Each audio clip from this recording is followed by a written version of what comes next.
ఏమైంది అధ్యక్ష, ఇచ్చేసిన అధ్యక్ష. ఇచ్చిన తర్వాత ఏమైంది, కొంతమంది వ్యక్తులు పిటిషన్లు పెట్టిన అధ్యక్ష. దీనిలో హైదరాబాద్ రాక్స్ ఉన్నాయి. ఇదో విచిత్రమైన కథ అధ్యక్ష. వాడు ఎవడు పిడిచాడో ఎక్కడికి పిడిచాడో ఓపెన్ ల్యాండ్ హెరిటేజ్ ఉంటుంది అధ్యక్ష నా ప్రపంచంలో. ఓపెన్ ల్యాండ్ హెరిటేజ్ అంటే భూమి మీద ఎవడే మాట్లాడుతుంది కానీ భూమి కూడా హెరిటేజ్లో వచ్చింది అంతే. భూగోళం హెరిటేజ్. ఇక పుట్టినోళ్ళ చెట్ల కింద బతకాలి, చచ్చిపోవాలి అధ్యక్ష. ఏం ముట్టదు ఏం పట్టదు, బికాజ్ హెరిటేజ్. చాలా విచిత్రంగా ఎక్కడి నుంచి వచ్చినాయి కమిటీలు రూల్స్. ఇది హెరిటేజ్ ఉన్నదని చెప్పి పెట్టిన అధ్యక్ష. ఓపెన్ ల్యాండ్ అడే బిల్డింగ్ లేదు, కట్టడం లేదు, కట్టలేదు, ఏం లేదు.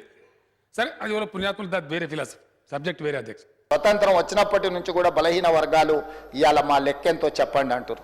ఎప్పుడు కూడా సుప్రీంకోర్టు ఎప్పుడు కూడా ఎందుకు రిజర్వేషన్లు 50% పెంచొద్దు అన్నదంటే మీరు ఎంత జనాభా ఉన్నారో ఆ లెక్క తెలియకుండా మీరు రిజర్వేషన్లు ఇవ్వడానికి వీలు లేదు అన్నారు.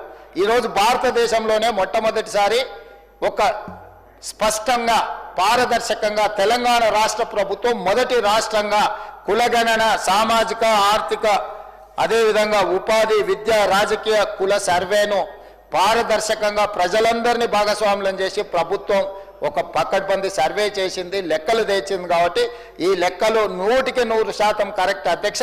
సభానాయకుడిగా నేను మాట ఇస్తున్నా, 100% ఈ లెక్క కరెక్టు. ఈరోజు ఈ లెక్కల ప్రకారం 56.36% బలహీన వర్గాల లెక్క తేలింది.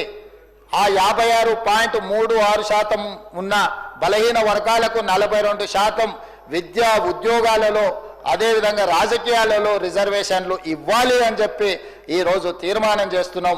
ఆ తీర్మానాన్ని ఈరోజు ఈ బిల్లు ఈరోజు సభలో ప్రవేశపెట్టిన ఇది తీర్మానం కాదు అధ్యక్ష, ఇది బిల్లు, చట్టబద్ధత కల్పిస్తున్నాం. గతంలోనే మనము తీర్మానం చేసుకున్నాం, రెజల్యూషన్స్ పాస్ చేసి పంపించినాం గవర్నమెంట్ ఆఫ్ ఇండియాకు, ప్రైమ్ మినిస్టర్కు. ఇప్పుడు చట్టం చేసినాం.